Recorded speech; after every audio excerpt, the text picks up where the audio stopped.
Student, Daisy lesson from the house of Navankur में आपका स्वागत है। सहायक वाचन नैतिक शिक्षा में राष्ट्र प्रेम।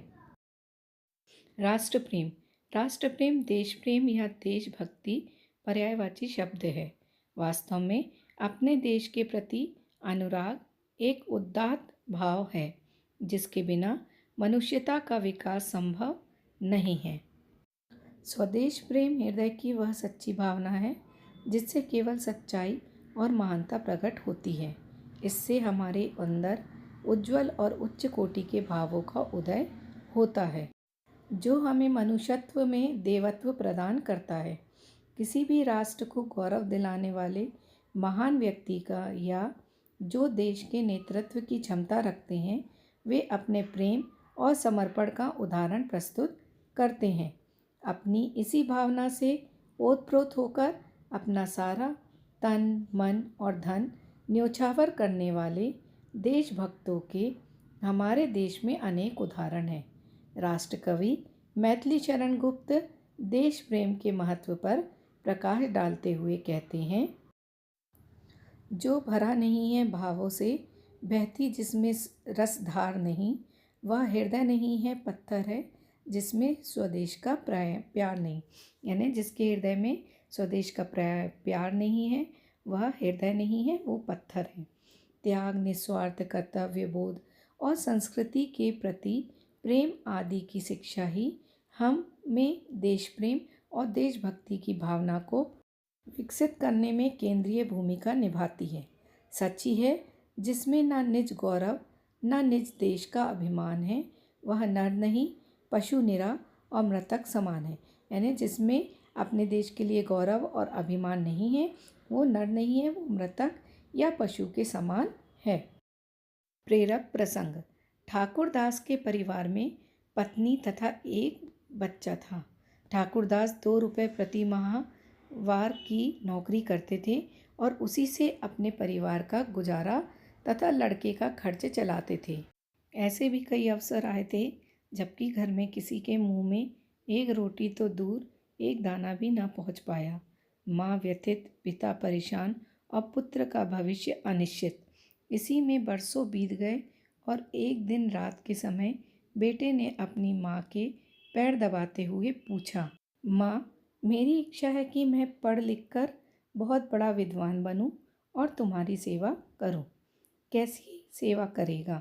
बेटा पढ़ने लगा था, इसलिए कुछ मन बहलाते हुए प्रोत्साहन के स्वर में माँ ने पूछा, माँ, तुमने बड़ी तकलीफ़ में दिन गुजारे हैं, मैं तुम्हें अच्छा अच्छा खाना खिलाऊंगा, बढ़िया बढ़िया कपड़े लाऊंगा और हाँ, तुम्हारे लिए गहने भी बनवाऊंगा। बेटे ने कहा कि मैं आपके लिए अच्छा खाना खिलाऊंगा, कपड़े लाऊंगा और गहने भी बनवाऊंगा। माँ बोली, हाँ बेटा, तू ज़रूर सेवा करेगा मेरी, पर गहने मेरी पसंद के ही बनवाना। मैंने कहा तू मेरी सेवा करेगा लेकिन गहने जो हैं तू मेरे ही पसंद के बनवाना। कौन से गहने माँ? मुझे 3 गहनों की बड़ी चाह है, माँ ने बताया और गहनों के विवरण देने लगी। पहला गहना तो यह है कि इस गांव में कोई अच्छा स्कूल नहीं है, तुम एक अच्छा स्कूल बनवाना। यहाँ दवा खाने की कमी है, तुम एक दवा खाना भी खुलवाना। तथा तीसरा यह कि गरीब तथा अनाथ बच्चों के लिए रहने खाने तथा शिक्षा प्राप्त करने की व्यवस्था करना।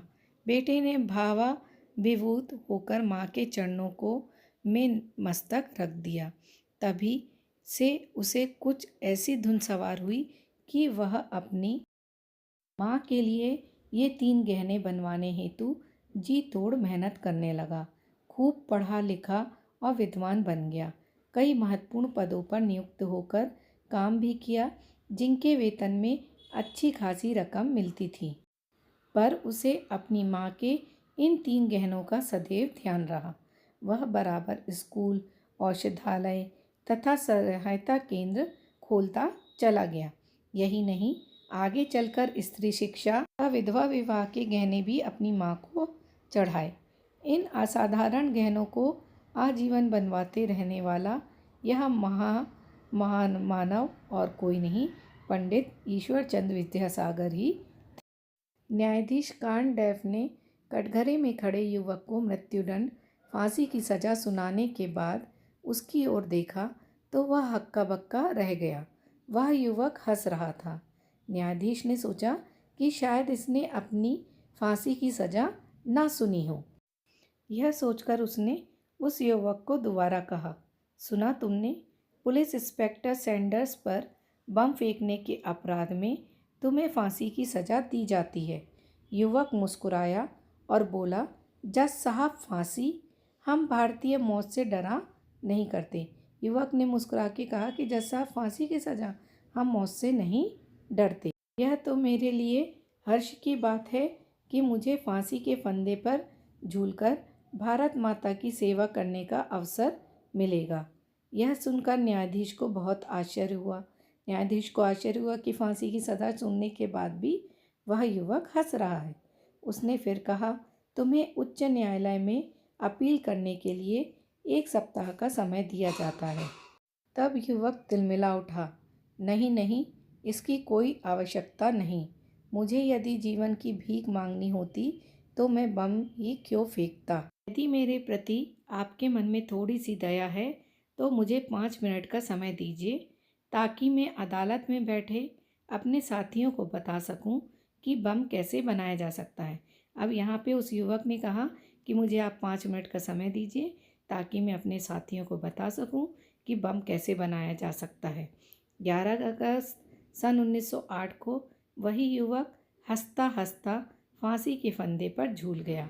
वह युवक कोई और नहीं, प्रसिद्ध क्रांतिकारी खुदीराम बोस थे। बच्चों, ये खुदीराम बोस का राष्ट्र प्रेम ही था जिसके कारण वे फांसी की सज़ा से नहीं डरे, बल्कि अपने साथियों को बम कैसे बनाया जा सकता है बताने के लिए विचलित हो उठे। अगला प्रेरक प्रसंग पढ़ते हैं। एक बार स्वामी विवेकानंद विदेश में सेब खरीद रहे थे। दुकानदार ने उन्हें खराब सेब दे दिए। एक बालक खड़ा यह सब देख रहा था। वह विवेकानंद के वहाँ से चलने से पूर्व उनके पास आया। उसने प्रार्थना की, आप ये सेब मुझे दे दें और दूसरी दुकान से अच्छे सेब ले लें। विवेकानंद जी को बालक का यह व्यवहार बड़ा विचित्र लगा। कारण पूछने पर बालक ने कहा, ये सेब खराब हैं। आप अपने देश जाकर मेरे देश की निंदा करें, यह हमारे लिए कलंक की बात होगी। उस बालक ने कहा कि अगर आप ये सेब लेके जाएंगे तो आप कहेंगे कि वहाँ मुझे खराब सेब मिले और इस कारण से मेरे देश की निंदा होगी, और ये अच्छी बात नहीं है। बालक के देश प्रेम को देखकर विवेकानंद जी चकित रह गए। उन्होंने कहा, मुझे तुम्हारे देश प्रेम पर गर्व है। मैं तुम्हारे देश की निंदा नहीं करूँगा, बल्कि अपने देश की जनता से कहूँगा कि उस देश का बच्चा बच्चा देश प्रेमी है।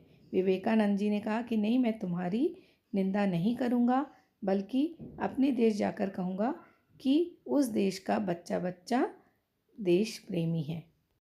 अगला प्रेरक प्रसंग है। राजस्थान में मेवाड़ के महाराणा प्रताप दिल्ली के बादशाह से जीवन पर्यंत संघर्ष करते रहे। उन्होंने वन वन भूखे प्यासे भटकना स्वीकारा, पर अकबर की अधीनता स्वीकार नहीं की। हल्दी घाटी के विश्वविख्यात युद्ध के बाद मानो प्रताप पर विपदाओं का पहाड़ ही टूट पड़ा। वे अपनी पत्नी और बच्चों के साथ मारे मारे फिर रहे थे। उनको भोजन भी प्राप्त नहीं हो पा रहा था। हल्दी घाटी के विश्वविख्यात युद्ध में प्रताप पर विपदाओं का पहाड़ टूट पड़ा। वे मारे मारे फिर रहे थे और उनको भोजन भी प्राप्त नहीं हो रहा था। वे कई दिनों से भूखे थे। इसकी जानकारी येन केन प्रकारेण वहीं के छोटे से भील बालक दुद्धा को लगी। उसकी माँ आज 3 दिन बाद भोजन जुटा पाई थी। उसके पिता युद्ध में मारे गए थे। अपनी माँ का एकमात्र सहारा वही तो था। लेकिन यह क्या, थाली सामने हो तो भूखा बालक उस पर टूट पड़ता है। पर आज दुद्धा ने अपने सामने परोसी थाली की ओर देखा भी नहीं। माँ ने पूछा, बेटा तू खाना क्यों नहीं खा रहा?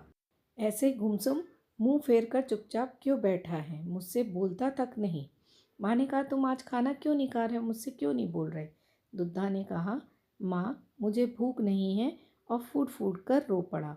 माँ चिंता में पड़ गई। उसने बालक को आंचल में लेकर पूरी बात जाननी चाहिए। माँ ने अपनी गोदी में उस बालक को बैठा लिया। दुद्धा ने कहा, महाराणा के बालक 7 दिन से भूखे हैं, एक अन्न का दाना भी उनके मुंह में नहीं गया, ऐसे में मैं कैसे भोजन कर सकता हूँ। माँ की आंखों में आंसू आ गए। उसने दुद्धा में अपने पति की छाया देखी। उसका पति भी यही कहा करता था कि जब तक शरीर में रक्त का एक भी कण शेष रहेगा, मैं राणा के लिए लड़ता रहूँगा। माँ ने पूछा, तू कहाँ जाएगा? चारों ओर तो मुगल डेरा डाले हैं। दुद्धा बोला, माँ मुझे यहाँ का चप्पा चप्पा पता है, मुझे राणा के परिवार की भी जानकारी है। तू शीघ्र रोटियों और साग को पोटली में बांध दे, मैं उन्हें अभी देकर आता हूँ। माँ ने सारी रोटियाँ कपड़े में कसकर बांध बालक के हाथ में दे दी। बुद्धा आनंद फानंद में किलकारी मारता, खुशी से उछलता कूदता 9-2-11 हो गया। दुद्धा खुश था कि वो पोटली राणा प्रताप के बच्चों को देने जा रहा है। अंधियारा हो चला था। एक मुगल सैनिक ने दुद्धा के पैरों की आहट सुन ली थी। वह दुद्धा के पीछे दौड़ा। एक घुमावदार मोड़ पर सैनिक ने दुद्धा पर तलवार से वार किया। दुद्धा का सीधा हाथ कलाई से कटकर दूर जा गिरा, और साथ में पोटली भी। किसी तरह दुद्धा ने बाएं हाथ से पोटली उठाई और घाटी में उतरता चला गया जहाँ पर राणा प्रताप थे। वह राणा के पास जाकर उनके पैरों पर गिर पड़ा। खून अधिक बह जाने से अचेत हो गया, बेहोश हो गया और उसके प्राण निकल गए। राणा शोक में डूब गए। उन्होंने अपने अश्रुओं से उसे श्रद्धांजलि दी। अब इस पाठ के हम प्रश्न अभ्यास करते हैं। प्रश्न 1, राष्ट्र प्रेम का आशय बताइए। उत्तर, अपने देश के प्रति प्रेम की सच्ची भावना ही राष्ट्र प्रेम है। प्रश्न 2, ठाकुर दास के बालक ने क्या बनने और करने की इच्छा व्यक्त की। उत्तर, ठाकुर दास के बालक ने पढ़ लिख कर बहुत बड़ा विद्वान बनने और खूब सेवा करने की इच्छा व्यक्त की। प्रश्न 3, बालक की माँ ने कौन से 3 गहने बालक से मांगे थे। उत्तर, बालक की माँ ने 3 गहने बालक से मांगे। पहला, गांव में स्कूल बनवाना। दूसरा, दवा खाना खुलवाना। तीसरा, गरीब व अनाथ बच्चों के लिए रहने खाने तथा शिक्षा प्राप्त करने की व्यवस्था करना। प्रश्न 4, बालक कौन था? क्या उसने अपनी माँ की इच्छा की पूर्ति की। उत्तर, बालक पंडित ईश्वरचंद विद्यासागर थे। उन्होंने माँ की इच्छा की पूर्ति जीवन भर स्कूल, दवाखाने व गरीब बच्चों हेतु सहायता केंद्र खोलकर की। इसके साथ ही स्त्री शिक्षा व विधवा विवाह भी कराए। प्रश्न 5, क्रांतिकारी खुदीराम बोस को फांसी की सजा किस अपराध में सुनाई गई। उत्तर, क्रांतिकारी खुदीराम बोस को फांसी की सजा पुलिस इंस्पेक्टर सैंडर्स पर बम फेंकने के अपराध में सुनाई गई। प्रश्न 6, क्रांतिकारी खुदीराम बोस ने न्यायाधीश से 5 मिनट का समय क्यों मांगा। उत्तर, क्रांतिकारी खुदीराम बोस ने न्यायाधीश से 5 मिनट का समय मांगा ताकि वह अदालत में बैठे अपने साथियों को बम बनाना सिखा सके। प्रश्न 7, स्वामी विवेकानंद विदेश प्रवास के समय उस देश के बालक के किस व्यवहार पर चकित रह गए। उत्तर, विवेकानंद ने विदेश की जिस दुकान से सेब खरीदे, उस दुकानदार ने खराब सेब दे दिए थे। यह सब देख रहे बालक ने वह सब सेब यह कहकर मांगे कि ये खराब है, मुझे दे दो। कारण पूछने पर बालक ने कहा, आप अपने देश में जाकर मेरे देश की निंदा करें, यह मेरे लिए कलंक है। इस व्यवहार पर वह चकित रह गए। प्रश्न 8, दुद्धा अपनी माँ के सामने फूट फूट कर क्यों रो पड़ा। हाँ, उत्तर होगा दुद्धा को जब मालूम पड़ा कि महाराणा के बालक 7 दिन से भूखे हैं, अन्न का एक भी दाना उनके मुंह में नहीं गया है, यह जानकर वह फूट फूट कर रो पड़ा था। प्रश्न 9। दुद्धा ने अपनी माँ से क्या कहा? उत्तर। दुद्धा ने अपनी माँ से कहा कि महाराणा के बालक 7 दिन से भूखे हैं, ऐसे में मैं कैसे भोजन कर सकता हूँ। तू साग और रोटियों को पोटली में बांध दे, मैं उन्हें अभी देकर आता हूँ। प्रश्न 10। दुद्धा की माँ उसके किस गुण से प्रभावित हुई? उत्तर।